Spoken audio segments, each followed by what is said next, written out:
super stoked that you are our first guest on Office Hours, a series where we're just teaching lessons of things that you will do outside of the classroom.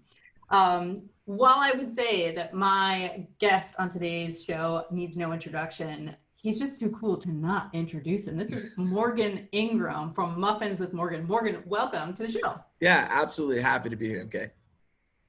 I know the folks that are on today's call know about your brand, know about what you're up to, but I would love to hear from your perspective, not about what we find about you on LinkedIn, we find out about like your job title, but your 5 to 9. So if I had to guess, Dragon Ball Z potentially on your 5 to 9 roster?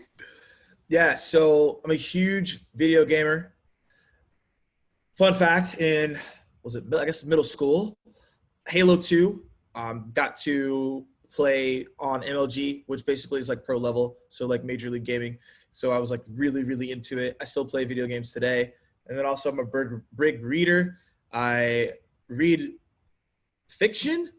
That's something that I've gotten myself back into. I used to read a ton back in high school, middle school, but now I've gotten back into that. So that's been super cool. And then there's not a lot that you can do, right? I guess now, all the stuff I like to do, I can't do. So like concerts, music festivals, traveling, that's what I do like outside of what I do as in terms of work, but I can't go to any really concerts, music festivals, unless like I'm having like drive-in ones now, but that's just not me. That's not my vibe.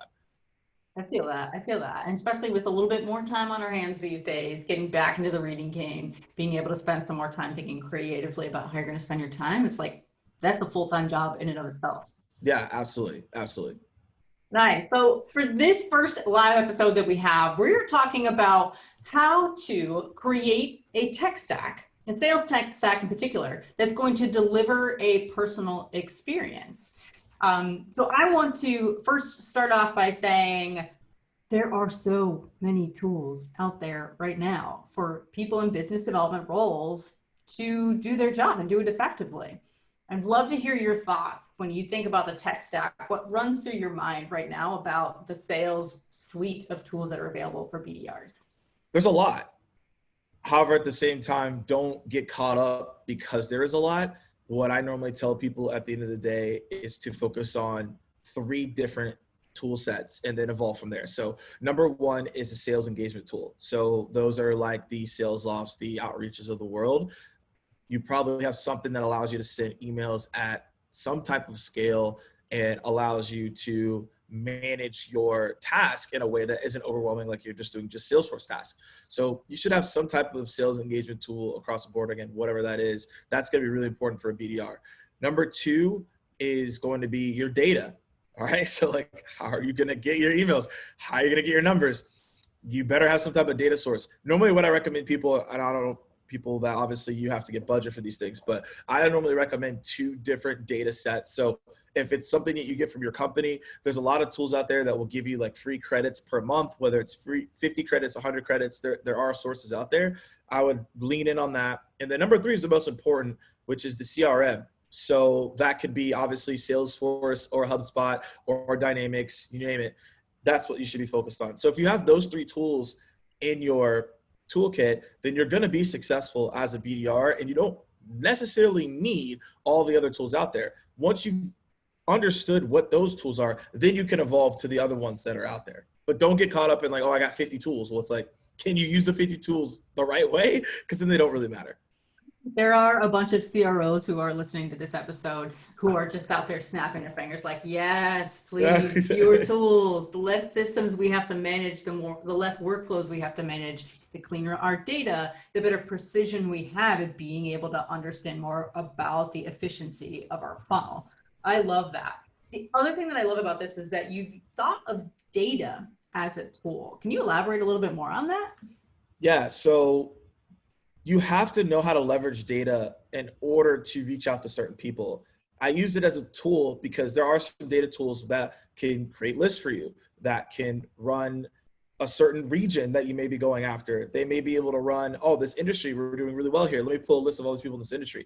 So I use this as a tool because yes, emails and phone calls are important, right? But it's leveraging that data to build lists at scale that doesn't get you into the weeds of like, oh man, I'm doing this over and over again. So that's why I mentioned data as a tool, because you can use it as a tool, but most people just use it as things to just pull out of.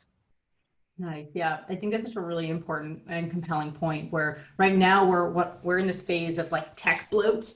We have so much Yes. technology. We're just gorging ourselves on all the tools that we're trying to throw at the problem. But really what we want to get at the heart of is data. It's all there centralized on the back end in our CRM. So whatever your CRM of choice is, that is where you can go in and start using the right data to help you understand better insights into intent, better insights into overall qualification.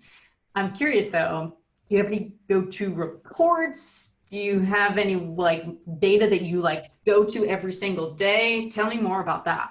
Yeah. So in terms of reports, I don't know, for everyone that's listening out there, I don't know, you could put, one for a chat at me real quick if you use Salesforce reports or your dynamic reports or whatever. Curious to see if people are using this as of today. But what I always think about and what I always focus on is leveraging the data that I already have, right? Finding net new business is important.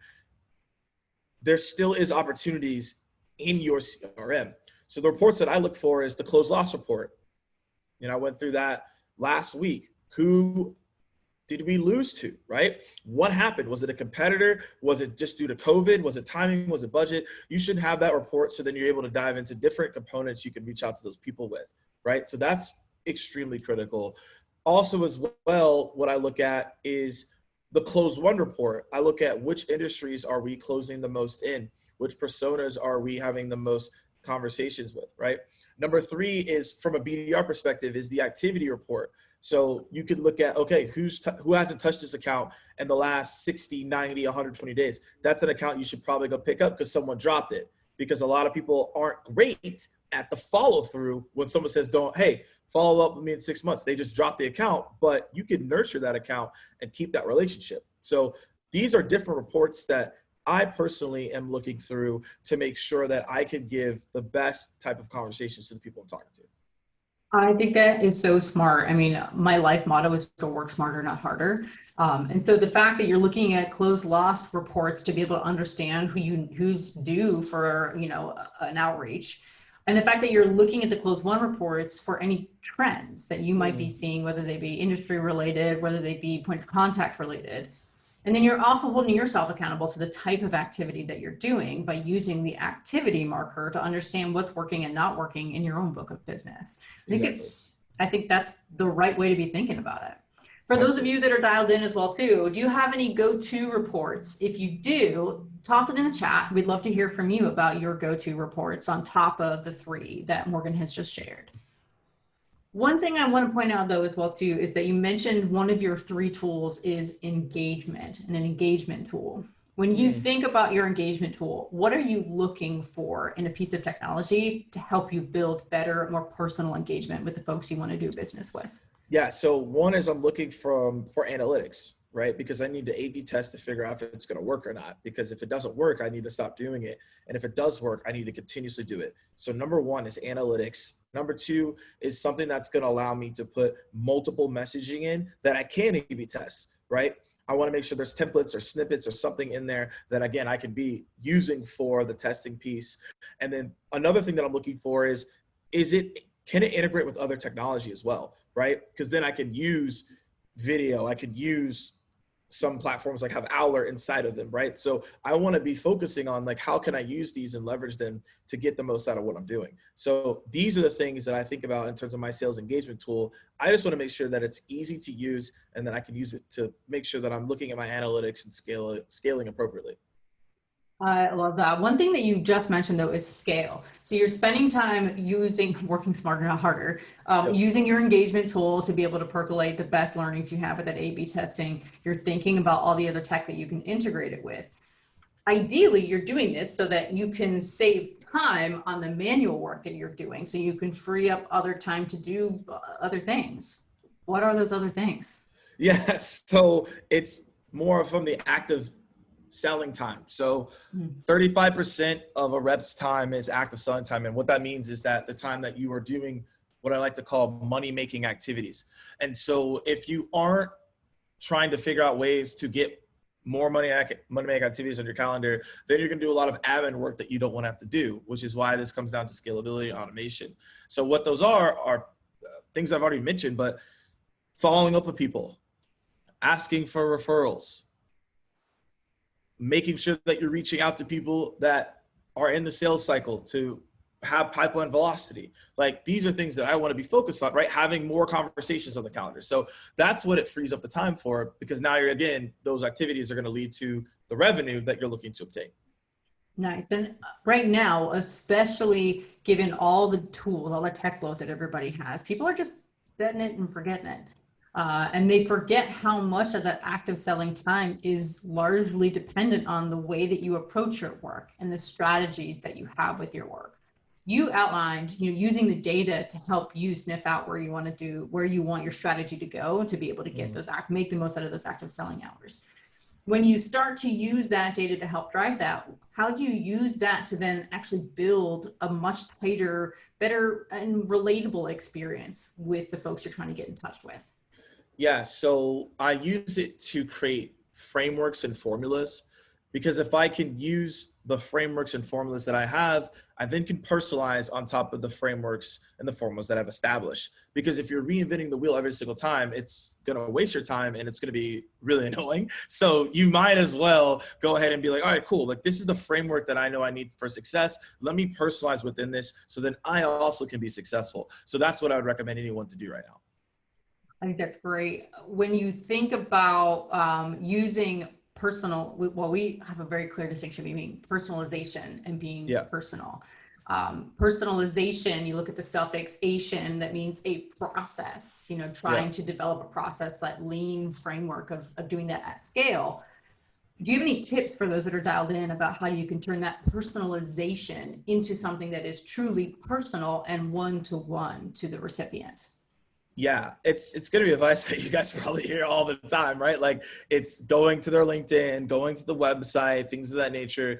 This is what I will tell you, is that when you're looking to do something personalized, think about, how can I get their attention in 6 to 10 seconds? I mean, that's once you get to like 10, beyond 10 seconds, like really, if that, maybe 8, people tune out, right? So what are you going to do in that, let's say 6 to 10 seconds, that's going to get someone interested to check out the rest of your email, the rest of your video, or listen to the rest of your phone call?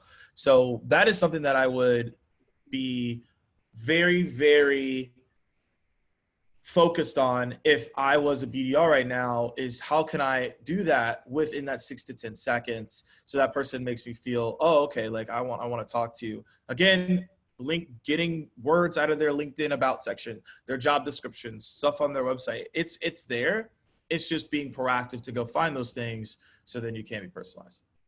I'm like obsessed with this like 6 to 10 seconds things, because you're talking like a marketer now. Now you're talking the same framework that marketers are thinking of, where we are so precise with our words, with our tones, with our visuals, that we care a lot about that 6 to 10. I mean, we're privileged if we get a full 6 seconds. We're really thinking about 2 to 3 seconds with how much content is out there for people to consume. For sure. I'm obsessed with that, starting to think more like a marketer, and that your presence is really impactful, and how you're going to approach the conversation is really impactful. Yeah, absolutely.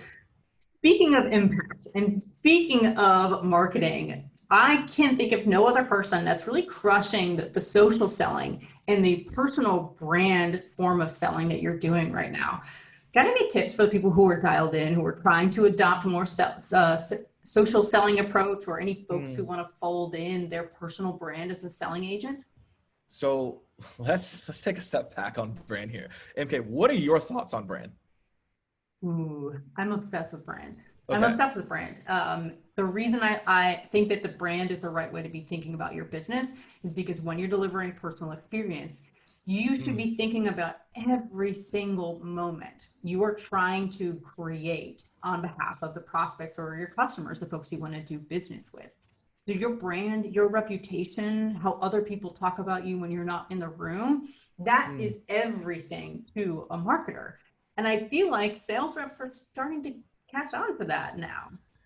So yeah, I've been building my brand for maybe 5 to 7 years now. And so one thing I will say is, you mentioned the word, is I don't want people here, if you're thinking about a personal brand, I don't want you to think about it that way. I want you to think about it as reputation, because at the end of the day, that's something that you have whether or not you build it. You have a reputation, and you have it internally with the people that you work with, and then you also have it externally.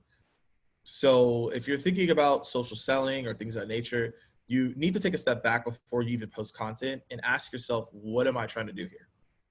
And what am I looking to accomplish? And if you're just going out there to post because everyone else telling you else to do it, then you are not going to be as consistent as you would like to be, because it really comes down to being consistent, because most people just aren't. So what I would tell you and encourage you to do is take a step back. What exactly am I looking to do social selling for? What am I looking to build my reputation for? And what do I want to be known for? What do I want to stand for? These are questions you got to ask yourself so that it makes you more equipped to be successful. And then from a social selling perspective, what I would encourage everyone to do is start leveraging LinkedIn video, LinkedIn voice messages, to start connecting and building relationships with people, because that's going to make you stand out above everyone else. And so this is all about breaking through the noise and finding out avenues and ways for you to do that so you can be successful. If I can kind of paraphrase, if you will, breaking through the noise is all about authenticity. When you are yourself and you have something that you stand for, your personal brand, your personal reputation is something that you believe in wholeheartedly, that's when you can really capitalize on social selling. Absolutely. Absolutely. I love it. With only a few minutes left in this open office hours, I want to open this up to the team who's dialed in with us. I see you there, John and Craig and Ashley. Rona, any questions that you have for Morgan and I about the tech that you need to have, the tools you need to have, and how you need to approach the work that you're doing in business development? Leave it in the comments below. Morgan and I will go through and take a look at those. So I want to recap while everybody are formulating their thoughts and questions for us, Morgan, that right now, it's not about the tech that you have in place. It's more about the approach that you have when you are deploying this tech. And the definition of tech also includes the data that you have in your toolkit to be able to inform the approach that you're taking. Yeah. And also, again, if you're taking another step back on top of that, is that it's knowing what's the reason that I'm getting this tech. Is it because it looks cool, or is it going to help me move faster in my process? And that's what I was thinking about. Like, if I'm going to add something, I'm like, all right, like, what does this help me do at the end of the day? Now, I test out a lot of stuff because that's just who I am. However, I need to know, like, is this going to be impactful for me, or is it just something else that I just have here for no reason? And you really have to ask yourself those hard questions. So you're like, you know what? I don't really need this. So let me just not use this and move on. Only use the tools that you really want to be using. I think that's awesome advice. And it actually really helps with this question that Nina has posed, asking, are there any pieces of sales tech or approaches you haven't found success with that may not actually be worth all the hype? It's a great question. I haven't run into that. And the reason that I'm saying that is because if I do have some type of sales tech, and I only could think of a couple, right? Sales engagement tools, videos, etc. I find that maybe somebody said it works this way, but then I use it in a different way that worked better for me. So I think it depends on what you are focusing on as hype. Because if you only focus on someone saying, hey, for example, for video, you should only prospect, and that's the only thing you do, then that cool, it can fall short. But you can use it in other areas, right? I could use it for handling objections. I can use it to speed up the sales cycle. I can use it for referrals, right? So I personally have not used some type of technology that I wasn't able to be like, all right, cool, it doesn't work there, but let me use it here. Because I'm always testing and adjusting based on what I have. Or again, I don't want it. I'd almost argue that if you were to overlay the framework of those three tools that you have, your engagement, your data, and your CRM, what you're overlaying is flexibility and agility in the strategy that you want to use to get the most value out of these tools. It's not a one-size-fits-all solution. Right. I mean, so let's think about it this way. So Air Jordans. All right, so for those who don't know, their shoes. All right. So when people buy them, people are like, oh, I'm going to be Michael Jordan. Oh, yeah. And you wear them, you still can't dunk, you still can't shoot because you didn't You didn't have a strategy to get better at basketball. Just because you bought the shoes doesn't mean that you're going to be Michael Jordan. And just because you buy the tech doesn't mean you're going to be able to use it. You still have to have the skills to leverage it. Phenomenal advice. I think that is spot on and super relatable for everybody who thought that they were purchasing something and going to end up dunking like Mike. Yeah, it's not going to happen. Awesome. We had a couple more questions come through. One from Ashley asking what your favorite tool is in your toolkit. We can both tag team this question, but you go first. Yeah, so mine is called Crystal Knows. And that is not like a drug site or anything of that nature. I know, it's one thing I'm like, to clarify. Yeah. So what it is it allows for you to see people's disc profile and how you should communicate to them, how you can sell to them, how you can email them. And so it's a very spot on tool. I've done it myself and it was pretty accurate. So that is honestly my favorite tool, because when I go into a yes or no conversation, I'm able to have a really great talk with them. So Crystal Knows is my favorite. We are huge fans of Crystal Knows. We are huge fans of understanding the person, not the persona, which actually leads me to my favorite tool that complements what you have just said. While we do care about the person over the persona, you still need to use that persona to get into the psyche, to get into a day in the life of the person that you're doing business with. But I will encourage, for those of you folks who aren't as familiar or as close to your personas, that they look and feel and act like a real person in your life. Get to know those personas and use Crystal Knows to layer over top how to get more personal with the personas you're trying to do business with. Love that 1-2 punch. We had a question come in from Robert who says, as the world has moved almost fully digital, how do you create a personal bond with physical events or maybe channels having been removed from an engagement program? So this is going to be an ongoing obstacle for a lot of people. And you have to take a step back and not think of yourself as the producer, but think of yourself as an audience member. And a lot of times people want to put on events and it's like, all right, cool. Like, this is how I'm going to set up the event.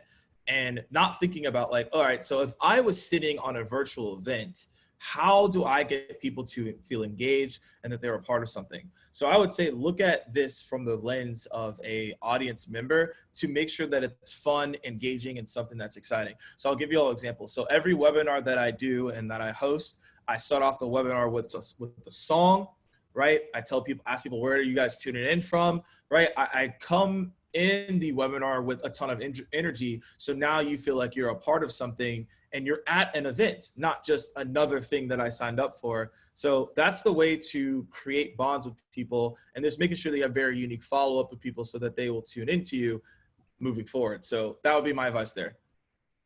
Great advice all around. I want to thank you so much for showing us that it's not about dunking like Mike. It's about having a strategy to know how to get yourself to a place of being able to dunk like Mike by using a tech stack or a stack of tools like your engagement, your data, and your CRM. That is only as impactful as the strategy or the approach that you use to get value out of these tools. And the way you get value is about understanding what you want to get out of these tools and understand how these tools are your levers for success. Morgan, I know you have a show that you host every Saturday. What do you want to plug? What do you want to hype? How can we help mobilize the squad for you? Yeah, so if you all want to have some fun and ask some sales related questions, Muffins with Morgan, 11 a.m. Eastern Standard Time. And yeah, it's just for an hour. I come on LinkedIn Live and it's very, very casual and we have a lot of fun. So if you want to come on by, definitely come. Excellent. Any kind of muffins you are planning to serve up this Saturday? So someone told me they're making me pumpkin muffins. We'll see if they're coming here at some point, but normally I just stick with my go-to, my blueberry muffins. But hey, look, someone said they got pumpkin muffins on the way. I was like, all right, like, cool. I'm about it. Who are you to deny someone's generosity? Of course. Yeah, I'm not gonna be mad. You know, it's cool.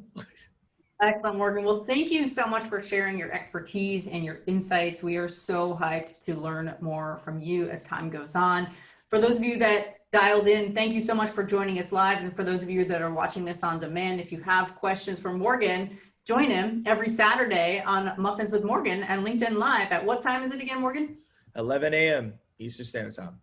Excellent. All right, squad. Thank you so much for joining us here on Office Hours. I'm MK, the head of marketing here at Alice, and I'm excited to continue to learn more with you outside of the classroom. Bye. See you guys.